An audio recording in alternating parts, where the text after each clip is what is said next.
So, why CaCl2 and not CaCl? And why NaCl?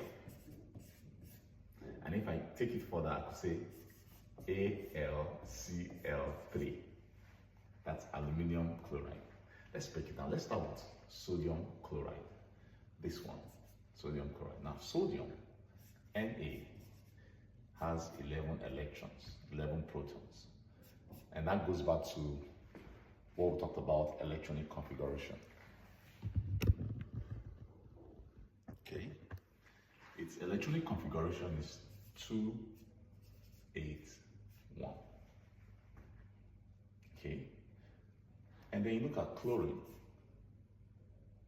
17.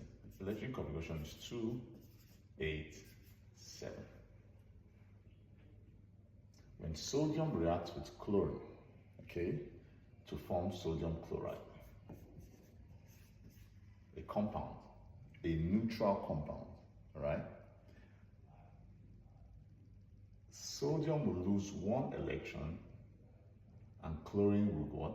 Gain that electron to form sodium chloride. So there's a transfer of electron to form this.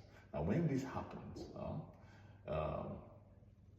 sodium, which is Na plus, when it loses an electron, and chlorine, which is Cl minus, when it gains an electron, will come together and form NaCl.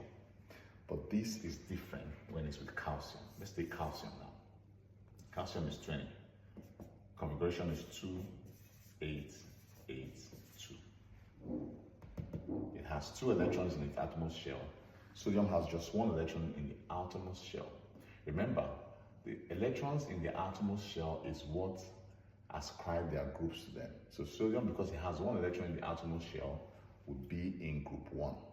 Whereas calcium, on the other hand, which has 2 electrons in the outermost shell, will be in group 2.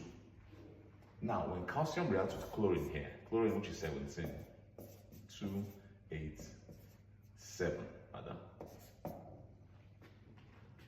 calcium is going to lose 2 electrons. Chlorine is supposed to gain 1. So for calcium, Ca2 plus, and chlorine, Cl minus, all right, which gains 1, to react and to make the compound CaCl neutral, you will need 2 atoms of chlorine, all right? That's why it becomes CaCl2. So 2 atoms of chlorine, we need to collect the 2 pluses, the 2 positive ions of the 2 electrons of calcium. That way it makes the compound neutral. It's balanced. So a simple way to do this is whenever you're reacting 2 elements, what you do is that you transfer the ions to each other. So it's just a simple way to memorize it. The 2 plus will go here, the minus will come in. That's why it gives you CaCl2. With aluminium, for example, aluminium is 283. It has 3 electrons in its outermost shell. Aluminium is said to be in group 3. And reacting with chlorine, which is 287. That means you need 3 atoms of chlorine to collect these 3 electrons. So that's why aluminum chloride is AlCl3.